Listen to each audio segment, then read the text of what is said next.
Hi everybody, Nick Albright here, the Humble Realtor located in St. Louis, Missouri.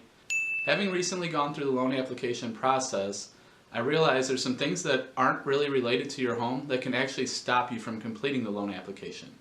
I wanted to share with you some of the things that can stop you because even I almost made a mistake on one of them. I put together a list of 5 mistakes that can be made that can stop you from buying your home. The first one I wanted to mention was credit card applications. Now this is the mistake I almost made.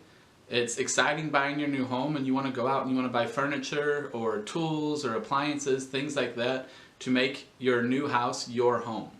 The mistake I almost made was I was buying appliances, and when I got to the checkout line they said, hey, if you apply for this credit card and get approved, we'll take 10% off your purchase. So I was like, yeah, let's save some money. Thank goodness they ask you your address when you're applying for a credit card, because it made me realize, oh, I'm getting a new address, and so I can't actually apply for this credit card right now. It can mess up my loan application. When you're buying a home, it's best to just leave all your credit as it is. Continue paying the bills you're making. Don't apply for any new credit cards until the loan process is through. The second mistake you can make is buy a new car. You wouldn't believe how many times I've heard from other agents, a client who in the last week before closing decided they were going to buy a new car. And the reason you can't do this is because if you're taking out a loan, it affects your debt to income ratio. So the same applies for any personal loans or new credit lines you're taking out. Debt to income ratio is one of the main qualifying factors, and so adding a $200 or $300 or $400 a month car payment can really mess that up. The third mistake that can be made is any large deposits that are unexplained into your bank account. Every loan has a different process and underwriter, and so they have different qualifications and guidelines to what a large deposit is. I know in my recent application, any deposit over $500 had to have a trail of where it came from. So if you are making cash on the side by, selling maybe furniture in your house, or you do side jobs for a neighbor, keep that cash until after you've closed, or use that to buy your new furniture or appliances or things you're going to need for your home. The underwriter for the loan doesn't want to see these large cash deposits because they don't know where it's coming from. They don't know if it's legal cash being deposited into your bank account, and so that could set up red flags that could stop your loan process. Now, gifts from your family goes into that same category I just mentioned, cannot just be deposited directly into your bank account without any explanation. There are ways to send it directly into escrow in order to use that gift for your down payment. So talk to your realtor, your loan officer, find out what the correct process is if you are getting gifts from family, because you don't want to make those deposits into your bank account.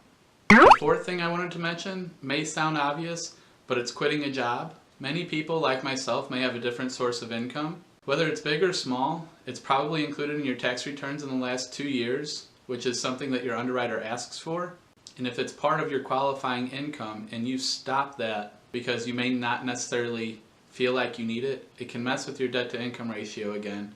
And so don't make any big changes to your employment while you're buying a home.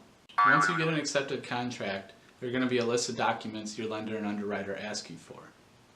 If you can get all of those documents to them right away, it's going to make the loan process so much easier. You're going to know way before your loan contingency deadline if there's any discrepancies in your credit or bank account, and it'll just help you explain what's going on with those discrepancies. That way you know also if you need to back out because you can't get approved, and you're not going to risk losing your earnest money. So like I said, even I almost made that one mistake with a credit card application, so I thought it'd be a great idea to share this with you guys. If you are thinking of buying a home, there's a lot of things you can do to start your education process of buying a home. One thing you can do is you can go to open houses. You can talk to a realtor. Find out if the buyer's agent charges you anything.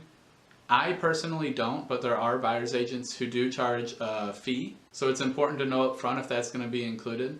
It'll help you because if you're renting currently and you know your lease is up at a certain time, you're probably not going to want to start looking till that last maybe 3 months before your lease is up. But that way you're ready to go. You already know the kind of homes you want because you've been in these open houses. You already know the area you want to live in. It'll just make the whole process so much easier for you. If you talk to a realtor and a lender ahead of time, you already know the price range you're in. And it'll just be great for setting up all your plans to get you in that home. Buying a home is one of the biggest steps you're going to take in your life, so you just want to make sure you're completely prepared. You're working with a good agent who understands your needs and is available to you at all times. And when you find that dream home, you don't make any small mistakes that could risk you losing it. So thanks so much for watching today, guys. I hope I gave you some great information. If you have any more questions or need any help, please reach out to me at any time. I'm always available. Have a great evening.